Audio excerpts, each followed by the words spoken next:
Trapping season's over now. Spring is here, so I'm starting to get some of my furs. I got 10 raccoons in the freezer. I got one badger.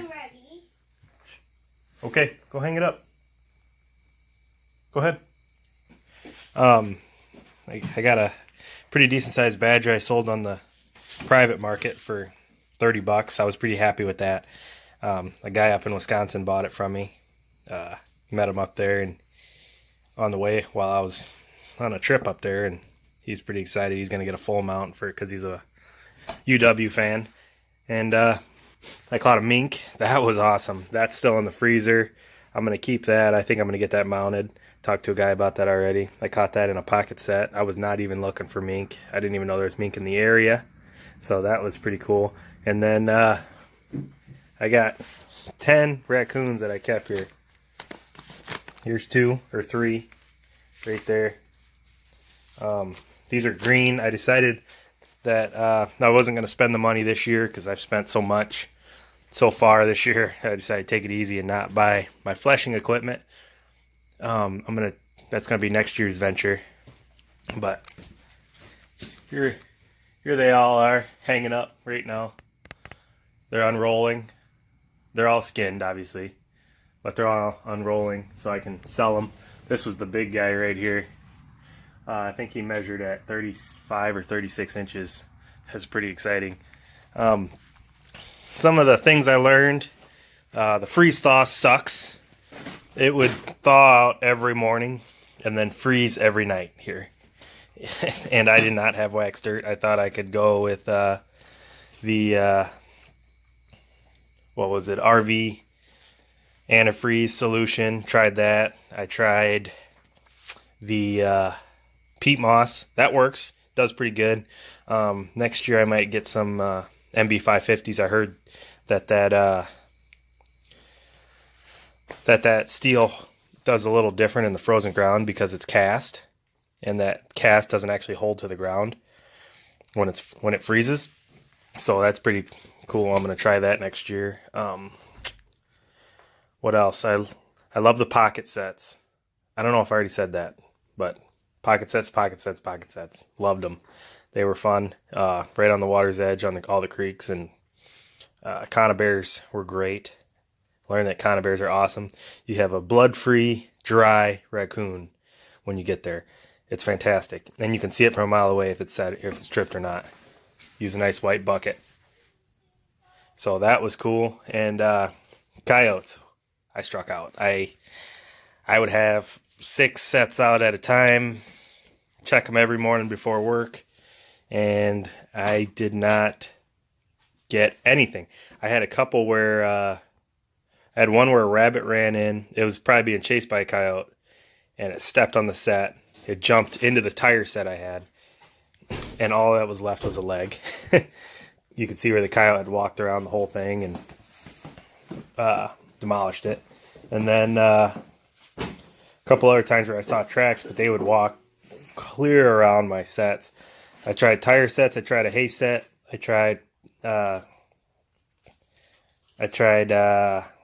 dirt hole set. I tried a flat set. I tried a blind set. And I don't know. I think it might have been because of me. I think it's my scent. Another thing is I kept all my traps in the trunk of my car.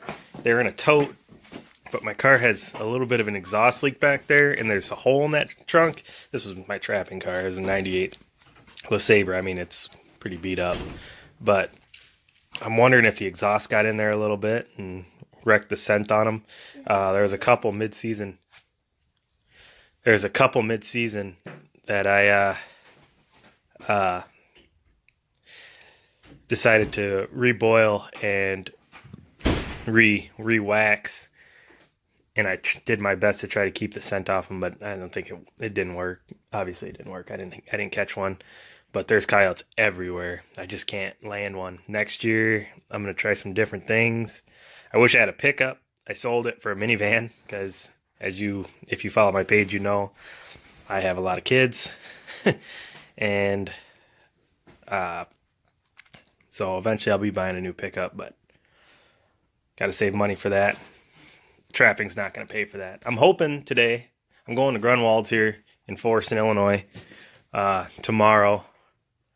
So I was hoping today to get them all thawed a little bit, not all the way, just enough to lay them out flat because they want them flat, and then I'm throw them in the freezer again and get them sold. Hoping to get some decent prices, but I'm not expecting anything because I'm such an amateur at this. I mean, self-taught to skin them all, except for I went out to Volker's Trapping Supply, and Mike showed me a little bit, but he's got the equipment. I mean, he was skinning one every few minutes. It was pretty crazy. So I'm not up to that snuff, but he gave me a few pointers on how to, and then watched a few videos on YouTube like you are right now. And so not expecting much, but I'm excited. I still love it. This winter was freaking brutal, but I still love it, especially when the snow came and then we had the big ice storm. We got like 13 inches of snow and an ice storm on top of that. So that snow didn't even, I mean, it just turned everything to ice. It was crazy. That's when I pulled all my traps the night before, just in case. And I'm glad I did. It was bad. Oh, another thing. I did not have any luck with dog proofs. I caught one. I mean, I would have a dozen of them out, and half of them be tripped, half of them would have the bait out of them. I feel like I was just paying for bait. That was it. The other ones, the bucket set, man, if they got in there, they were done. And the pocket set, I mean, I was out some fish guts that a bunch of minnows and fish guts that I ground up after a fishing trip. So those are pretty cheap. But the dog proofs, man, I got those Duke dog proofs, and I don't know what it was, but I don't know if I'll even bring them out next year. I was so upset, but maybe I'm doing things wrong. I probably am. We'll see. Next year, we'll hit it hard and see what happens. I wonder if I can get my mink out. I caught a freaking mink this year on accident. Let's see. See if you can see him. Oh yeah, he's in there. There it is. She's froze, but she's there. Let's see if I can flip it so you guys can see. Nope. Well, here's my mink. Pretty proud of it. I thought it was really neat. I'm gonna get it mounted by a guy here in Byron, Illinois. He said he'll mount it for me for $225, so figure I better jump on that. Wife wasn't too happy, but I'd rather get it mounted than get my $2 for it. Because that was pocket set. I'm glad I set. It was my first set I ever set. And then it was I think it was the third night I was out there. So it means a little bit to me. So I got a couple skunks in the freezer too. I know a guy who said he'll buy them off me for $6 each. I thought that was pretty fair since they died anyways, so might as well get some money off them. They don't smell, so we'll see about that. So I'll try to keep you updated throughout the summer of what I'm doing. I'm sorry it took me so long. I'm actually at school right now, and I'm working third shift, which freaking sucks for the next few months. And then it's just been really crazy between school and work, and my daughter's got into hockey, so if you're a hockey family, then you understand that that's a lot of time. Even at 6 years old, it's crazy how much time it's going to take, and then she's going to start t-ball here soon. And yeah, but I'm going to do my best, try to keep you up to date.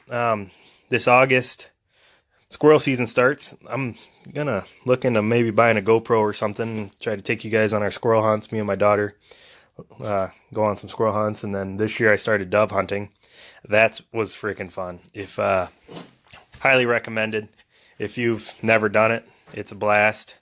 Illinois does do these free hunts where they have the DNR regulated land where they plant sunflowers, and you pull you get in the lottery to get in on these hunts for free, and you go out there and they give you 5 hours over their sunflowers. They give you a whole line of people. You go to your post and sit and just blast doves all day. And then we got fields back here. We live on, there's 160 acres around me of fields that I'm allowed to hunt, and there's nothing but field. But the farmer, he he does silage corn, so once he does that, there's little nibbles everywhere, and the doves come out of nowhere. And I had a ton of fun. I put a lot of shells through that gun, a little 20 gauge I have, semi-automatic, also recommended. But yeah, we'll try to keep you guys posted on some. So have a good one, guys, and let me shut off this heater. So as you can, it's a little cold in this garage still. Have a good one, and can't wait to make some more videos. Sorry it's been so long. It's been a couple months. I think I have the mink video when I caught the mink, so I'll try to get that up. I think I might have another video that I took quickly with my phone as I was trapping, and I'll try to get that up too as soon as possible. And once I get all these furs turned in, I'm gonna go ahead and post a video of my my earnings so far. I sold my my badger. I didn't buy it. I trapped a huge badger in a coyote set, and holy shit, they make a mess. They dig a foot or two around, or they make a catch circle, and they dig a foot down all the way around overnight. It was absolutely insane. But I bashed him over the head and sold him for $30 to some guy off in Wisconsin. He's a UW fan, and he's going to get a full mount, so I was pretty excited about that price. And for not crazy excited, but I know what the market is on badger, so it was pretty good. You might have saw it on Trapping Talk if you're on there. I posted it on there. So all right, guys, can't wait to see you next time. Have a good one, and keep on trapping.